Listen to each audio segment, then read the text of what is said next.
Good morning, afternoon, everyone. Thank you for being here. Today, I'd like to share with you the fascinating and often underappreciated migration story and cultural legacy of the Hakka people. The Hakka are a distinct subgroup within the Han Chinese majority. The name Hakka, which means guest families, already gives us a glimpse into their story. One shaped by centuries of migration, displacement, and cultural preservation. What makes them especially unique is their language, Hakka Chinese, which retains many features of older Chinese dialects and is spoken across multiple regions, even beyond China. To understand the Hakka, we have to go back thousands of years. The Hakka trace their origins to northern China, particularly the Yellow River Basin, where early Chinese civilization began. Over time, waves of war, social unrest, and environmental pressures pushed them to move south. As early as the Qin dynasty, over 2,000 years ago, small groups of families began migrating. These movements intensified during the chaotic Jin and Tang periods, as dynasties rose and fell. Between the Tang and Qing dynasties, there were at least 5 major waves of Hakka migration. These waves were often triggered by violent uprisings like the Anlushan Rebellion, the fall of the Song dynasty, Mongol invasions, or famines and political suppression. With each move, the Hakka found themselves arriving late to already settled regions. They often had to build homes in mountainous, rocky, or less fertile areas, leading to tensions with local populations. But they adapted, developing efficient farming techniques, building communal homes, and maintaining their language and traditions with remarkable tenacity.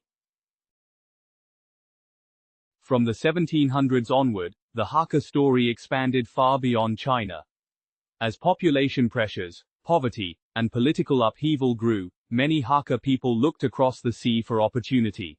Some moved to Taiwan during the Qing dynasty, while others made their way to Southeast Asia, Malaysia, Indonesia, Singapore, where they took up work as merchants, farmers, laborers, and educators.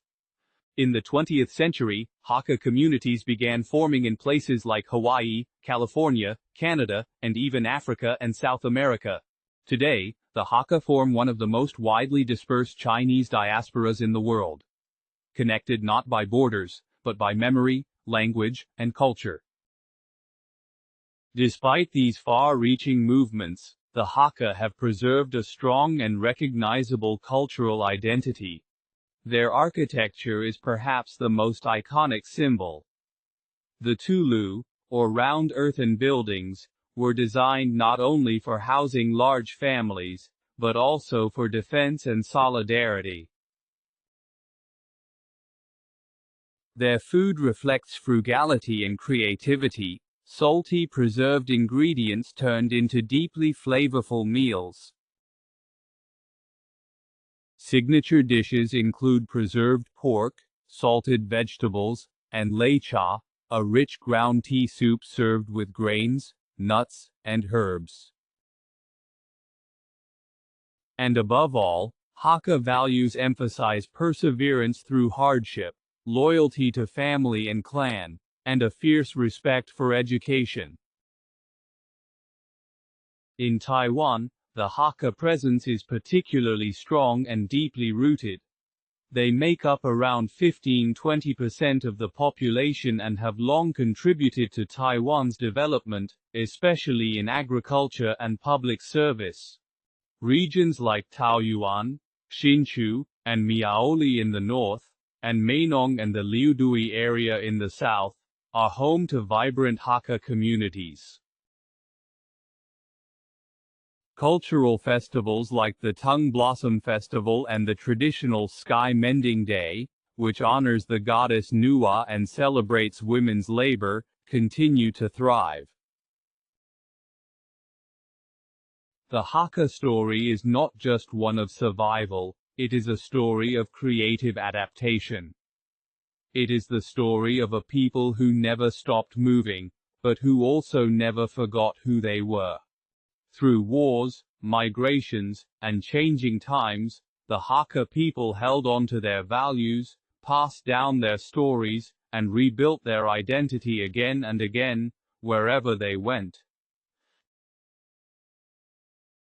In a world where so many cultures are at risk of being forgotten, the Hakka offer a model of endurance and pride. As we reflect on the journey of the Hakka, we don't just learn about one group's history, we glimpse a broader human experience, the longing for home, the strength of memory, and the ability of culture to survive across borders, languages, and generations. Thank you.